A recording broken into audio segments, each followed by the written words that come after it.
할렐루야, 만나서 반갑습니다. 오늘도 하나님의 크신 은혜와 능력이 함께하는 귀한 아침 되기를 주님의 이름으로 축복합니다.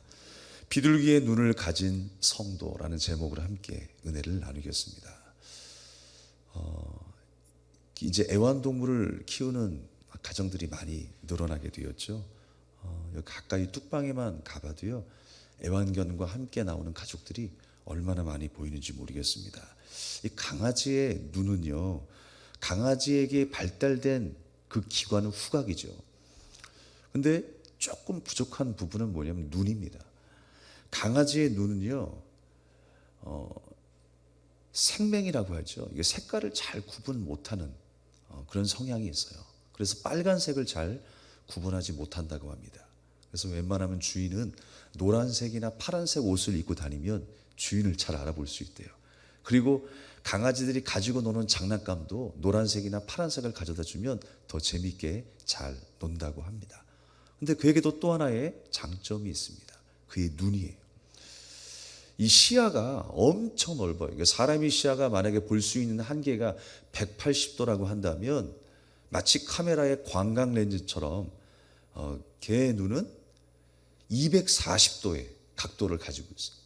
그러니까 훨씬 넓은 면에 많은 것들을 볼 수 있는 눈을 가지고 있다라고 하는 것입니다. 이렇게 장단점이 있는데 중요한 것은 뭐겠어요? 사실 중요한 것은 많은 것들을 보는 게 중요한 게 아니죠. 우리 인생 가운데 우리가 새겨야 될 교훈이 하나 있다면 우리가 많은 것들을 보는 것은 중요하지 않습니다. 중요한 것을 정확하게 바라보는 것이 중요합니다. 정보화 시대이고 인터넷상에 보게 되면 정보가 홍수처럼 쏟아져 오고 있어요. 또 말씀도 홍수처럼 쏟아지는 시대입니다. 그런데 중요한 것을 보지 못하고 정확하게 바라보지 못하면 다 무용지물이라는 거예요. 내게 아무런 교훈이 되지 않습니다. 내게 양식이 되지 않습니다. 내게 생수와 같이 되지 않습니다. 그 문제가 심각한 거예요. 중요한 것을 정확하게 바라보는 것. 우리가 하나님께서 주신 말씀을 정확하게 본질을 향하여 달려갈 수 있고 바라볼 수 있는 눈을 갖고 살아가야 할 줄로 믿습니다. 오늘 아가서의 본문의 말씀은 저번 주에는 신부가 신랑에게 고백하는 사랑의 노래였습니다. 그렇다면 오늘은 신랑이 신부에게 고백하는 사랑의 노래예요. 하나님께서 성도들에게 고백하시는 바로 사랑의 노래인 것입니다. 하나님의 노래가 바로 이와 같다라고 하는 거예요. 그런데 오늘 솔로몬 왕은 그 술람미 여인에게 뭐라고 이야기하느냐? 당신의 눈이 비둘기의 눈과 같다라고 했어요. 그러니까 그 눈이 아름답고 순결하게 보였던 것 같아요. 저는 지금까지 가장 아름다운 눈이 꽃사슴 눈인 줄 알았어요. 우리가 칭찬할 때 아름다운 눈을 꽃사슴 눈이라고 이야기하잖아요. 그런데 성경의 표현에 가장 아름다운 눈은 비둘기 눈이라고 이야기하는 거예요. 비둘기 눈이 어땠길래 우리가 보기에는 그냥 조그매가지고 꽃사슴 눈보다 안 예쁜데 라는 생각을 하죠. 그러나 외모로 평가할 것이 아니라 중요한 것은요, 우리의 눈이 무엇을 바라보느냐, 어디를 향해 바라보느냐가 중요하다는 거예요. 그 방향성을 우리에게 말씀하고 있어요. 서양 사람들이 우리 한국 사람을 흉내낼 때 뾰족한 눈을 흉내내죠.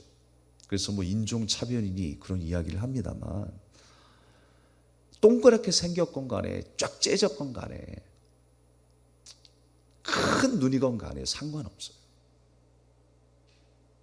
어떻게 바라보고 어디를 바라보느냐가 중요한 것이죠. 그런데 우리는 멀쩡하게 생겼고 예쁜 눈을 가지고 있지만 좋은 것을 바라보지 못할 때가 있어요. 상대방의 흠을 바라보고 부정적인 것들을 바라보고 이 세상 내 앞에 주어진 염려를 바라보고 그렇게 우리의 눈을 잘못 사용할 때가 있어요. 그러나 우리는 오직 살아계신 하나님 한 분만 바라볼 수 있는 눈이 되어야 합니다. 주님이 주신 말씀을 향하여 바라볼 수 있는 저와 여러분이 될 수 있기를 주님의 이름으로 축복합니다. 그러니까 우리의 눈에 항상 그 방향은 어디에 꽂혀 있어야 돼요? 말씀이 향하는 그곳으로 꽂혀 있어야 돼요. 말씀을 향하여. 죄가 무엇입니까? 하나님의 말씀으로 잘 나가다가 곁길로 가는 게 죄예요. 그래서 성경에 하말티아라고 하는 이 죄라고 하는 단어는 활이 관역에서 빗나갔다라고 하는 의미를 가지고 있잖아요. 말씀을 향해 달려가다가 화살이 빗나가는 거예요. 그게 죄라는 거예요. 더 이상 하나님을 바라보지 않습니다. 세상을 바라봅니다. 나의 만족과 나의 유익이 전부이고 내 삶의 우선순위가 전부라고 생각해서 하나님을 바라보는 그 시선을 잃어버린 거예요. 여러분, 어떠한 일이 있어도 하나님을 향한 그 시선, 비둘기와 같은 눈을 잃어버리지 마시기 바랍니다. 그렇다면 우리는 비둘기가 어떤 동물이길래, 그 비둘기의 눈이 어떤 눈이길래 이렇게 말씀하실까라는 것을 한번 생각해 볼 수 있어야 하는 것입니다. 비둘기같이 우리가 바라봐야 한다라고 하는 의미는 뭘까요? 물론 술람이 여인의 눈이 맑고 초롱초롱했기 때문에, 순결하게 보였기 때문에 그렇게 묘사했을 것입니다. 그런데 오늘 본문의 말씀은 성도들에게 특별한 의미를 전달하고 있습니다. 이 비둘기가 여러분이 잘 아시는 바와 같이 귀소 본능이 있어요. 그리고 오랫동안 장시간 비행을 해도 잘 지치지 않는 동물이 비둘기라고 합니다. 그리고 시속 100km가 넘는 그 속도로 날아다닐 수 있어요. 무려 하루 10시간 이상을 날아서 1000km까지 날 수 있는 것이 바로 비둘기라고 합니다. 그래서 장거리도 지치지 않고 다시 돌아올 수 있는 귀소 본능이 있어서, 또 방향을 잃지 않은 능력이 있어서 세계 제1차 대전까지만 해도 군사용으로 비둘기를 사용했어요. 참 놀랍지 않습니까? 그러니까 비둘기는요, 오직 한 방향으로만 간다라는 거예요. 오직 한 가지만 볼 수 있다라는 거예요. 이 비둘기의 이 목이 어떻게 생겼는지 모르겠는데 앞으로만 꼼뻑꼼뻑거리죠. 근데 한 가지만 볼 수 있고 한 방향으로만 볼 수 있는 것이 비둘기의 눈이다라고 하는 것입니다. 그런데 거기에 특징이 있는 거예요. 산만하지 않고 곁눈질하지 않는다라고 하는 것입니다. 많은 눈이 있지만 예수님께서 가장 사랑하시는 눈이 어떤 눈이냐? 마치 비둘기처럼 두 마음을 품지 않고 오직 주인을 바라보는 눈, 우리의 신랑 되신 예수님을 바라보는 눈. 그래서 지금 솔로몬 왕이 술람미 여인을 칭찬하고 있는 거예요. 최고의 찬사로 바라보고 있는 거예요. 오직 나만 사랑하고 나만 바라보고 나만 사랑하는 그 눈빛을, 그 마음을 지금 신랑이 아름답게 보고 있어요. 하나님이 나를 보시기에도 그렇지 않을까요? 오직 하나님을 갈망하고 하나님을 의지하는 그 마음을 아름답게 보실 것입니다. 주님이 보시기에 아름답고 순결한 거룩한 신부로 그렇게 서야 할 줄로 믿습니다. 마태복음 10장 16절에 보면 비둘기와 같이 순결하라 라고 말씀하고 있어요. 그 말씀은 무엇입니까? 영적으로 우리가 세상과 타협하지 말아야 한다라고 하는 거예요. 그렇게 순결하게 흠없는 자가 되어서 하나님을 섬길 수 있어야 한다라고 하는 것입니다. 그래서 비둘기라고 하는 특징이요, 그렇습니다. 암컷이나 수컷이나 이 한 마리가 먼저 죽게 되잖아요. 그러면 절대 다른 비둘기와 짝을 맺지 않는데요. 신기하죠. 평생 그렇게 살다가 죽는 경향이 있다라고 합니다. 그렇다고 해서 여러분 재혼했다고 해서 하나님이 뭐라고 하시는 게 아니에요. 재혼했다라고 해서 하나님이 거룩하지 않게 보시는 것이 아니에요. 하나님 앞에서 다른 것을 의지하거나 사랑하지 말라라는 의미예요. 비둘기같이 되라고 하는 것은, 우리에게 하나님께서 순결함을 요구하는 것은 바로 거기에 있습니다. 하나님에게서 떠나서 우상을 섬기고 세상의 재물을 바라보는 그 사랑하는 마음, 그런 마음들을 유의하라라고 말씀하고 있는 것입니다. 우리의 영원한 기업이 되신 예수 그리스도, 오직 예수 그리스도 한 분만을 바라보면서 주님과 동행하는 그 한 사람이 바로 비둘기의 눈을 가진 자다라고 하는 것입니다. 여러분은 어떤 눈을 가지고 있습니까? 꽃사슴 눈도 좋지만 비둘기의 눈을 가지시기 바랍니다. 오직 주님 한 분을 향하여서 곁눈질하지 아니하고 한 분을 향하여서 바라볼 수 있는 여러분의 눈이 될 수 있기를 주님의 이름으로 축복합니다. 복음성가 가운데에 이런 찬양이 있어요. 시선이라고 하는 찬양이 있습니다. 거기에 후렴구를 보면 모든 시선을 주님께 드리고 살아계신 하나님을 느낄 때 내 삶은 주의 역사가 되고 하나님이 일하기 시작하네. 아멘. 하나님이 일하기 시작할 때가 언제라고요? 우리의 시선이 하나님을 향할 때, 그때가 바로 하나님이 일하기 시작할 때입니다. 주님과의 시선을 맞출 때라는 거예요.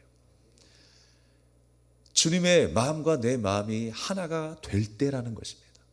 그럴 때 하나님의 역사가 우리 인생 가운데 시작되는 줄로 믿습니다. 비둘기 하게 되면 우리가 먼저 생각나는 것은 성경 속의 노아 홍수 때의 이야기입니다. 이제 비가 그치고 잠잠하게 되었을 때 노아가 먼저 까마귀를 보냈습니다. 근데 그 까마귀가 돌아오질 않아요. 그 물에 둥둥 떠 있는 그 시체를 쪼아먹고 있겠죠. 나중에 또 무엇을 보냈어요? 비둘기를 보냈습니다. 근데 비둘기가 감람나무 잎사귀를 물고 왔어요. 그러니까 여러분, 이 감람나무라고 하는 것은 성경의 표현대로 우리가 해석하면 어떤 의미가 있냐면요, 감람나무 잎사귀는 예수님의 부활과 새로운 삶을 상징하는 그런 의미가 있어요. 감람나무 같은 예수님, 주님의 생명과 부활을 상징한다라고 하는 것입니다. 그래서 감람나무는요, 본체를 잘라버려도 또 다시 싹이 나와가지고 자라나는 것이 감람나무예요. 고난과 죽음과 부활로 인해 우리 인생을 새롭게 만드신 예수 그리스도, 주님은 죽으셨지만 다시금 부활하신 우리의 구세주이십니다. 감람나무처럼 다시 자라나 다시 생명력 있는 삶을 사셨던 거예요. 그러니까 홍수 이후에 어떤 일들이 펼쳐진 거예요? 이제 전혀 새로운 삶이 펼쳐진 것이죠. 성경의 비유대로 말씀드리면 이 홍수의 의미는 무엇이냐? 죽음을 의미하는 거예요. 그래서 죽었다가 다시 태어난 새로운 삶을 살게 된 노아 가족의 인생을 말씀하고 있는 거예요. 그게 세례이지요. 홍해도 마찬가지입니다. 죽음을 상징하는 거예요. 그 홍해를 통과했다라고 하는 것은 죽음을 통과하고 이제 그 홍해에서 기어나와서 새로운 인생, 새로운 삶을 살게 되었다라고 하는 것입니다. 그러니까 이제 비가 그치고 비둘기가 감람나무 잎사귀를 물고 왔다라고 하는 것은 이제 주 안에서 새로운 삶을 살게 되었다라고 하는 것을 우리에게 말씀하고 있어요. 우리는 주님의 죽음으로, 주님의 부활로 새로운 인생을 살게 된 것입니다. 그러니까 누가 감람나무 잎새를 물고 왔어요? 비둘기가 물고 왔어요. 비둘기는 그런 존재다라고 하는 것을 우리에게 말씀하고 있는 거예요.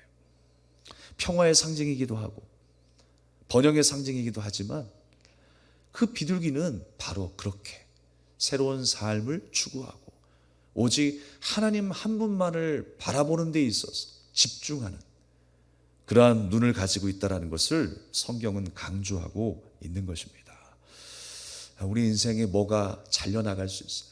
뭐가 부족한 듯 보일 수 있어요.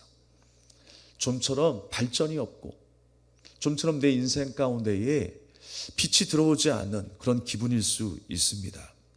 그러나 여러분, 주님께서는 이렇게 다시 시작하셨어요. 그 삶이 일회성으로 끝나는 것이 아니라 우리의 삶 속에서도 구체적으로 다시 시작되고 다시 회복되는 역사가 일어날 수 있기를 주님의 이름으로 축복합니다. 비둘기는 새 생명을 허락하신 예수 그리스도만 바라보는 성도님을 말합니다.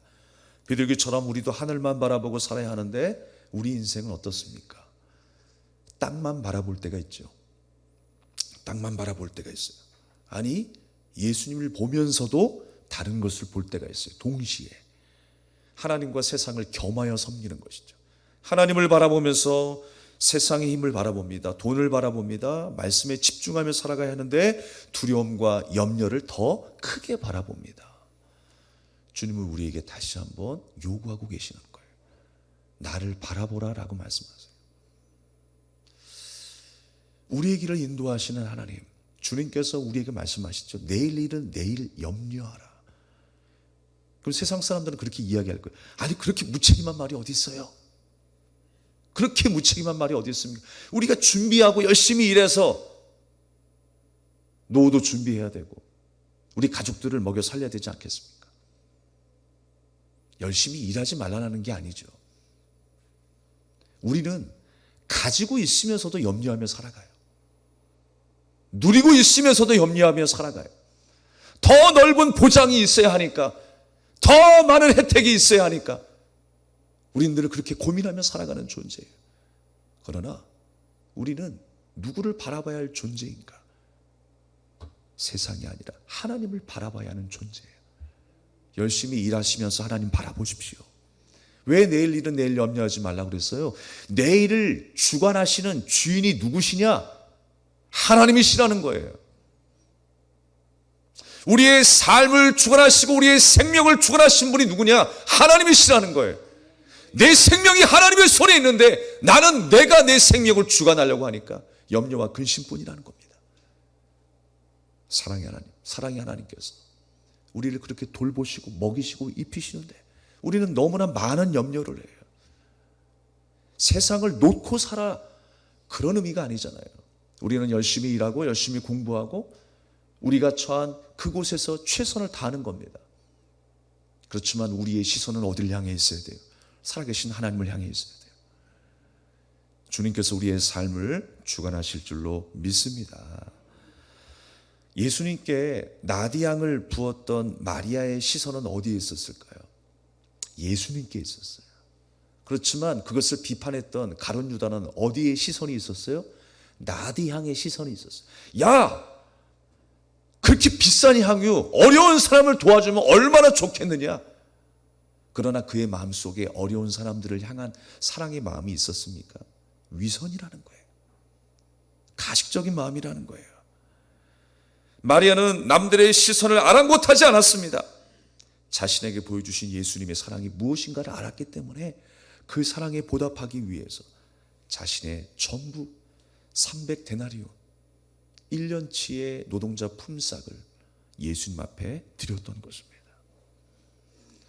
자신의 마음을 드린 거죠. 자기의 중심을 드린 거예요.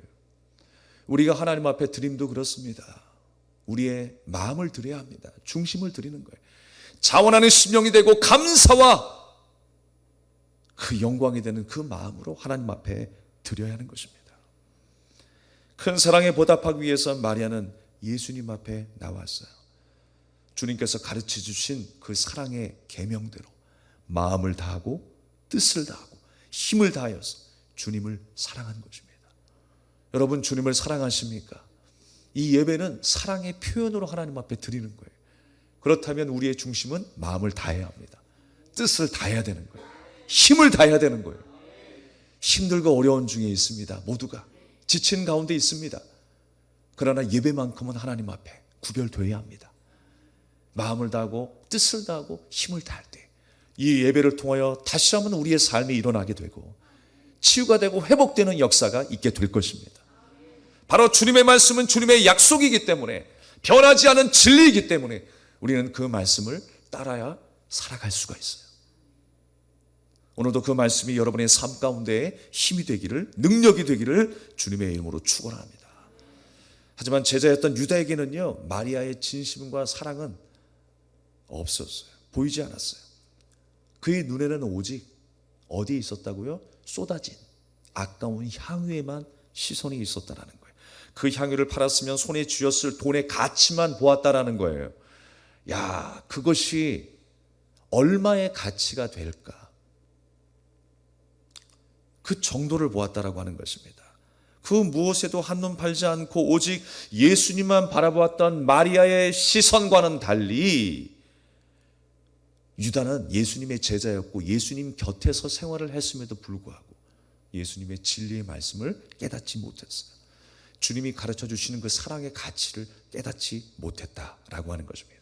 그저 세속적인 가치에 눈이 멀어버렸어요. 노예가 된 거예요.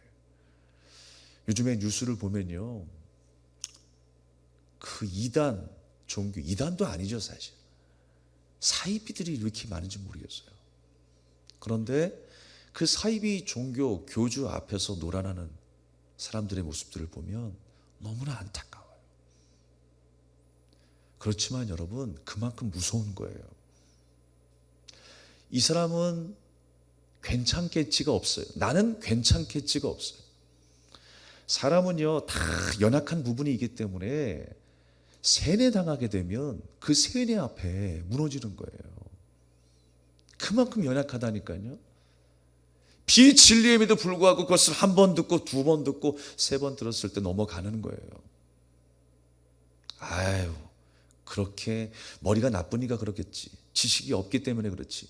말씀을 모르기 때문에 그렇지. 말씀을 알아도 제대로 알아야 돼요. 성경 지식만 있다고 해서 넘어가지 않는 게 아닌 것입니다.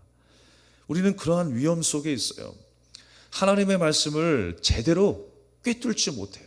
하나님의 마음을 제대로 알지 못해요. 그러니까 세상의 그 영향력, 그 지배 아래 살아가다가 결국 넘어지는 거예요.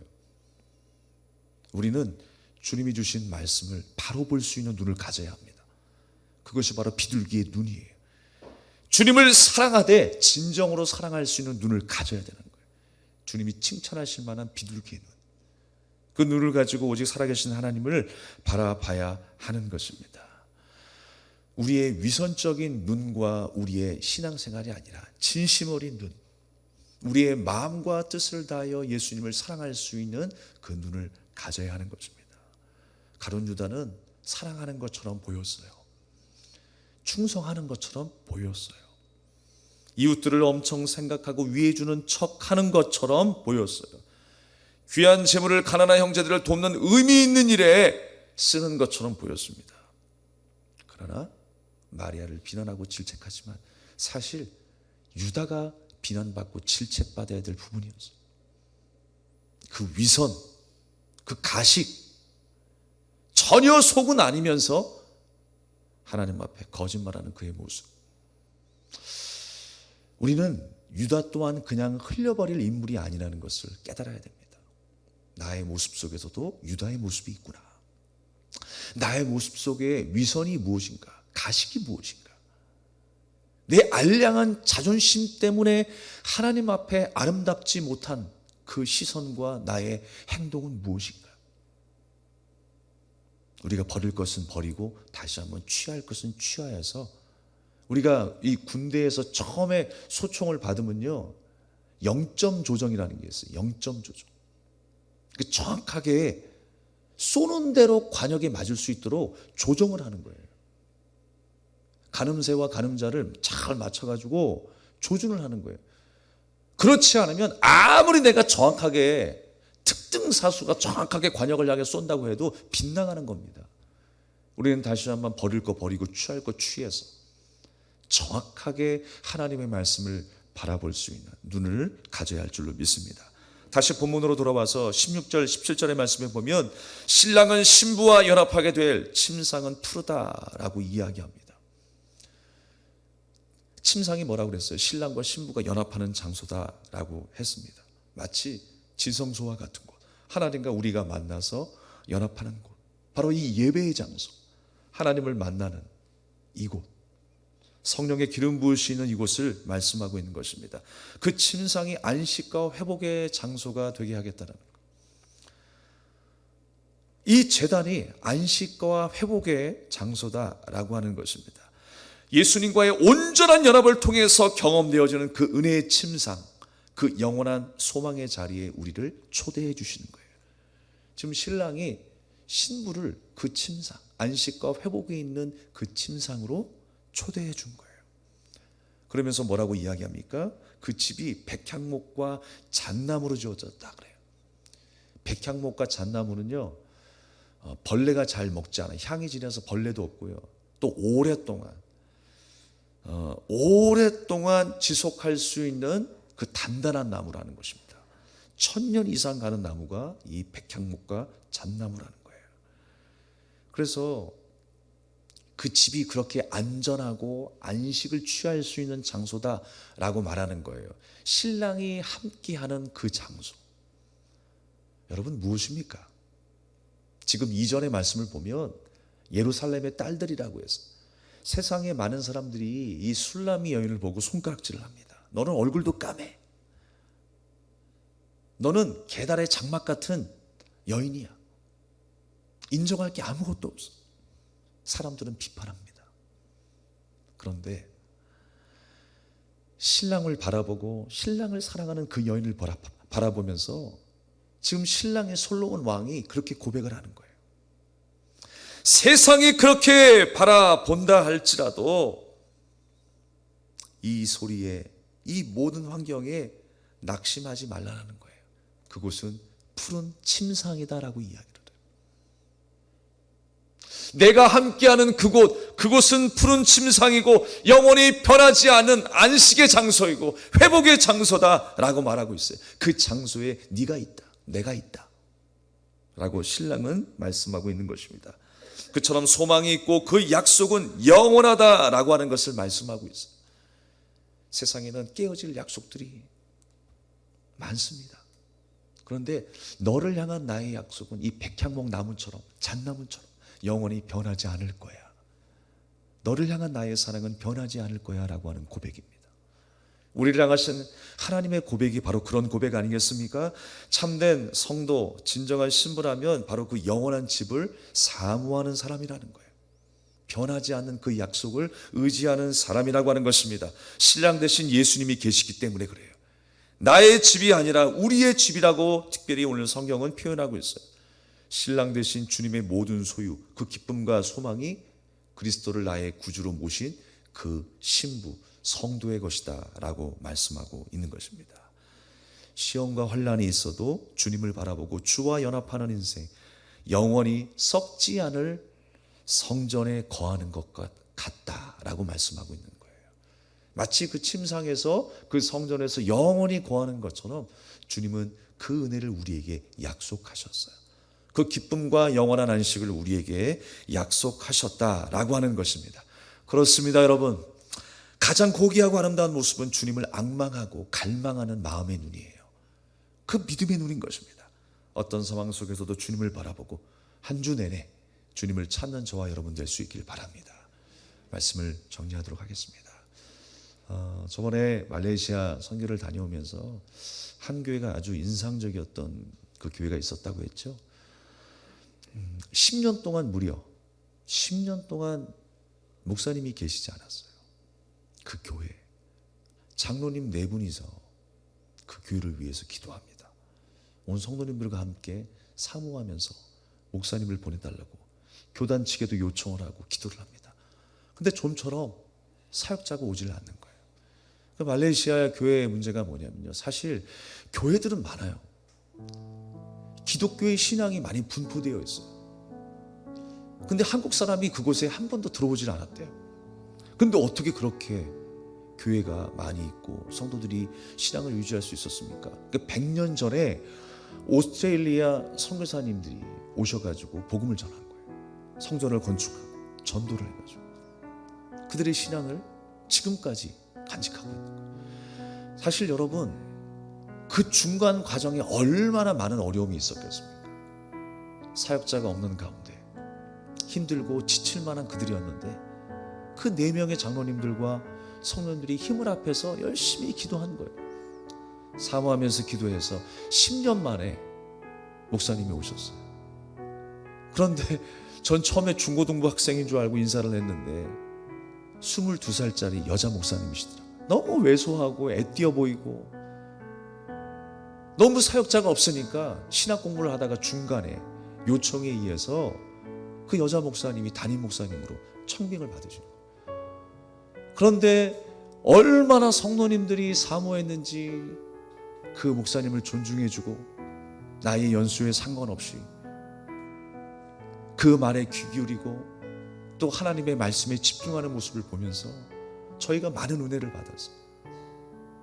사람에게 집중하지 않고 하나님께 집중하는 성도님들이구나.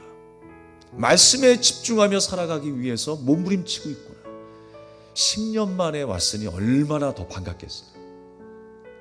그 모습을 보는데 그냥 눈물이 나더라고요. 가슴이 그냥 짠했어요. 그 교회와 그 성도님을 축복하지 않을 수 없었습니다. 주님이 바라보시기에 가장 아름다운 마음 아닐까요? 우리의 눈, 우리의 마음, 우리의 열정이 하나님을 향할 수 있기를 바랍니다. 한 주간 동안 다시 한번 우리가 그런 마음으로 살아갈 수 있기를 주님의 이름으로 축원합니다. 우리 이 찬양을 드리고 함께 기도하겠습니다.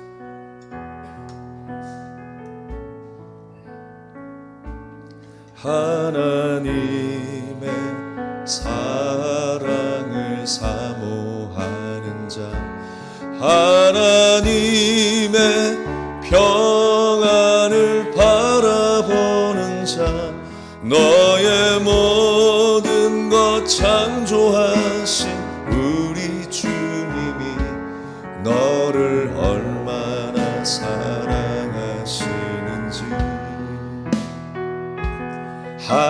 하나님께 찬양과 경배하는 자, 하나님의 선하심을 닮아가는 자, 너의 모든 것 창조하신 우리 주님이 너를 자녀 삼으셨네.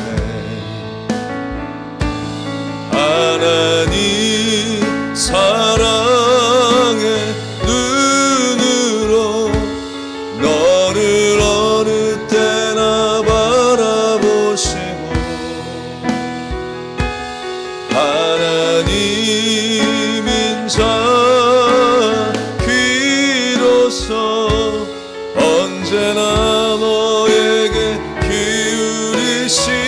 기울이시니 어두움에 밝은 빛을 비춰주시고 너의 작은 신음에도 응답하시니 너는 어느 곳에 있든지 주를 향하고 주만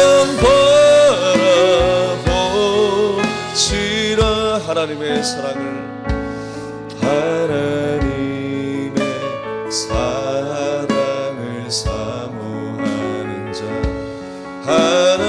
하나님의 평안을 바라보는 자, 너의 모든 것 창조하신 우리 주님이 너를 얼마나 사랑하시는지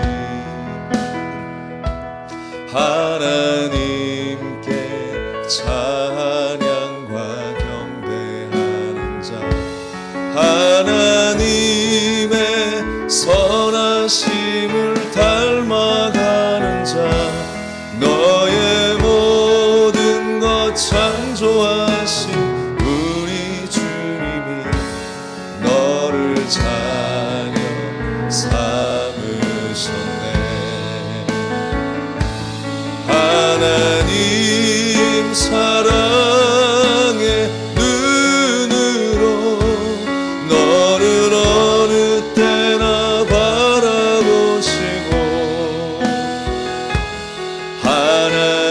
하나님인 자 귀로서 언제나 너에게 귀 기울이시니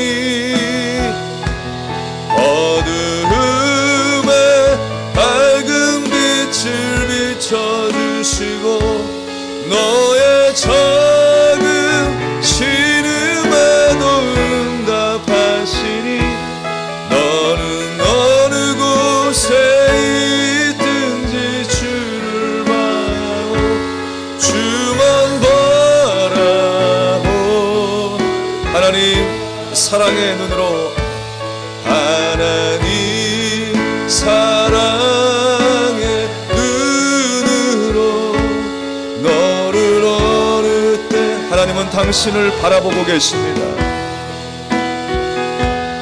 하나님 인자 비로소 언제나 너에게 기울이시니 어두움에 밝은 빛을 비춰주시고 너의 작은 신음에도 응답하시니 너는 어느 곳에 있든지 주를 향하고 주만 바라볼지라 주만 바라볼지라. 우리 합심하여 기도하겠습니다. 여러분, 주만 바라봅시다. 어둠을 밝히신 분이 예수님이세요. 우리의 신음에도 응답하시는 분이 예수님이세요. 나의 모든 형편과 처지를 잘 아시는 주님, 나를 여전히 바라보고 계시고 세상의 풍랑과 폭우 속에서도 나를 바라보시는 그 예수님, 그 주님을 향하여 우리의 시선을 돌리기 바랍니다.